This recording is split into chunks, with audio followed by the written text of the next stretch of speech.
নমস্কার বন্ধুরা, সম্রাট ফিল্ম রিভিউ চ্যানেলে সবাইকে স্বাগত। তো আজ হলো 28শে মার্চ, তাই তো শাকিব খানের জন্মদিন।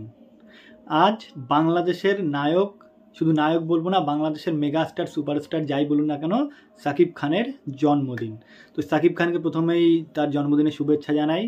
তো আজ শাকিব খানকে নিয়ে হঠাৎ কেন কথা বলছি, কারণ গতকাল রিলিজ পেয়েছে তার অত্যন্ত গুরুত্বপূর্ণ একটি সিনেমা তুফান সিনেমার ফার্স্ট লুক পোস্টার। তো কেন আমি এই ফার্স্ট লুক পোস্টার নিয়ে কথা বলছি, এতদিন কেন আমি বলিনি শাকিব খানকে নিয়ে কথা বা বাংলাদেশের কোনো নায়ককে নিয়ে কথা বলিনি কেন, বহুদিন পর বলছি। কারণ এটাই হলো যে তুফান সিনেমার first look poster Shakib Khan যেভাবে লুক দিয়েছে বা পোস্টারটা রিলিজ হয়েছে যেভাবে, পোস্টারে শাকিব খানকে যেভাবে দেখা যাচ্ছে, সত্যি কথা বলতে একটা মানে দুর্ধর্ষ মাপের থেকে বললেও কম হবে। মানে তার থেকেও বড় কিছু হাই লেভেলের যদি কিছু থেকে থাকে তো সেটাই। শাকিব খানের সত্যি কি লুক দিয়েছে পোস্টারটা দেখলে, মানে বাংলাদেশের দর্শক কি বলবো, বাংলাদেশের দর্শক তো এমনি শাকিব খানকে ভালোবাসেই, তাছাড়া ইন্ডিয়ার মানুষ যারা যারা দেখছে সত্যি খুবই প্রশংসা করছে। মানে আমি তো নিজেই অবাক হয়ে গেছি এবং চমকে গেছি যে মানে তার লুকটা কি অমাইক। মানে Indian Hindi cinema, Bollywood cinema বলুন বা হলিউড সিনেমা বলুন বা এমনকি সাউথ সিনেমা বলুন, মানে সত্যি মানে অসাধারণ মাপের একটা লুক দিয়েছে শাকিব খান। মানে দেখে কখনো মনে হবে না যেটা কোনো বাংলাদেশি সিনেমা বা বাংলা সিনেমা। সত্যি বাংলাদেশের শাকিব খানকে নিয়ে বাংলাদেশিরা যেমন গর্ব করে, মানে প্রত্যেকটা বাঙালির গর্ব করা উচিত। এমনকি শুধুমাত্র বাংলাদেশের না, এপারেরও যারা বাঙালি আছে তাদেরও গর্ব করা উচিত।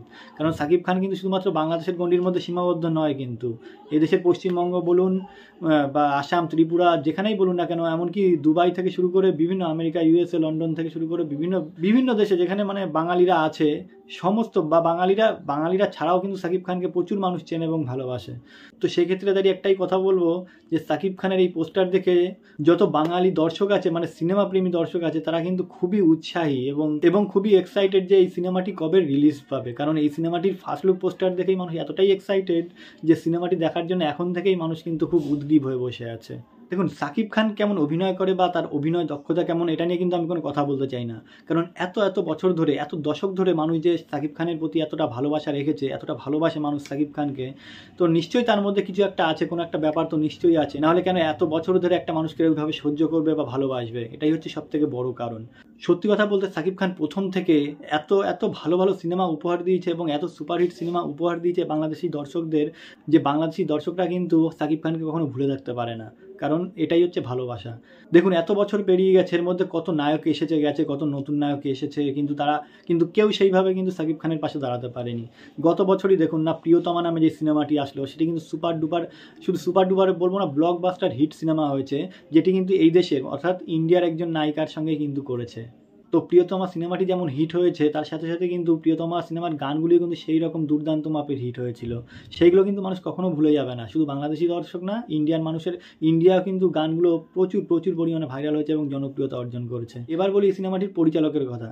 এই সিনেমার পরিচালক হচ্ছে রাহিয়ান রাফি। তো বলে রাখি, রাহিয়ান রাফি কিন্তু আমার অত্যন্ত প্রিয় একজন কিন্তু পরিচালক। সত্যি কথা বলতে আমি যদিও তার বেশি সিনেমা দেখিনি, একটা সিনেমা দেখেছিলাম সুড়ঙ্গ আগের বছরই। সেই সুড়ঙ্গ সিনেমাটি কিন্তু আমার মানে প্রচণ্ড দারুণ লেগেছে এবং খুবই ভালো লেগেছে। শুধু তাই নয়, এর সাথে আমি পোড়ামন সিনেমার কিছু কিছু অংশ দেখেছি।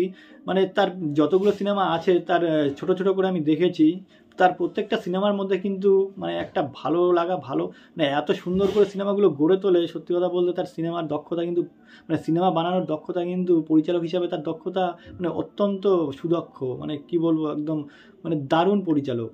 তার পরিচালনা নিয়ে কোনো কথা বলার জায়গা নেই। তো সেই রাহিয়ান রাফি এই সিনেমাটি পরিচালনা করছে, মানে নিঃসন্দেহে এই সিনেমাটি যে ভালো হবে এটি কিন্তু বলার অপেক্ষা রাখে না। আর যেহেতু শাকিব খান এই সিনেমায় অভিনয় করছে, বাংলাদেশের মেগাস্টার সুপারস্টারটা যে যাই বলুন না কেন, সেক্ষেত্রে দাঁড়িয়ে সিনেমাটি কিন্তু মানে অত্যন্ত পরিমাণে দর্শক টানবে। শুধু বাংলাদেশ বলে না, ইন্ডিয়া থেকে শুরু করে পৃথিবীর বিভিন্ন দেশে যেখানে যেখানে রিলিজ পাবে, সত্যি একটা ভালো সিনেমা, মানে একটা ভালো জায়গা, ব্যবসার জায়গাও তৈরি করতে পারবে আশা করছি। তো যাই হোক, সত্যি কথা বলতে এই সিনেমাটির পোস্টারটা দেখে কিন্তু আমি সত্যি খুবই মুগ্ধ। কারণ আমার নিজের ব্যক্তিগত হিসাবে বলতে গেলে আমার নিজেরই খুব ভালো লেগেছে পোস্টারটি। এবং যতজনের কাছে শুনছি বা যত রিভিউ দেখছি, রিয়াকশান দেখছি, সবাই কিন্তু পজিটিভ মানে রিভিউ দিচ্ছে, সবারই ভালো লেগেছে। সাথে সাথে আমাদের দেশের অর্থাৎ ইন্ডিয়ার যত বলিউড সিনেমা বলুন বা দক্ষিণ ভারতের সিনেমা বলুন, যত নায়ক আছে তাদের যে অ্যাটিটিউড, সেই অ্যাটিটিউডের সঙ্গে কিন্তু একদম মানে মিশে গেছে, একদম পাল্লায় পাল্লায় টক্কর দিয়েছে শাকিব খান। এটি কিন্তু একটা প্রশংসার জায়গা অবশ্যই শাকিব খানের পাওয়া উচিত। তো যাই হোক, আশা রাখছি এই সিনেমাটি ভালো হবে। যেভাবে শাকিব খান তার ফার্স্ট লুক পোস্টারটা রিলিজ করেছে, দর্শকের কাছে যতটা জনপ্রিয়তা অর্জন করেছে, আশা করছি সিনেমাটিও ঠিক ততটাই প্রশংসনীয় হবে এবং সুপার ডুপার হিট হবে। তো যাই হোক, আর বেশি কিছু বলবো না, আমার ভিডিওটি এখানেই শেষ করব। যদি আমার ভিডিওটি ভালো লাগে অবশ্যই লাইক, কমেন্ট এবং শেয়ার করবেন এবং অবশ্যই সাবস্ক্রাইব করবেন। নমস্কার।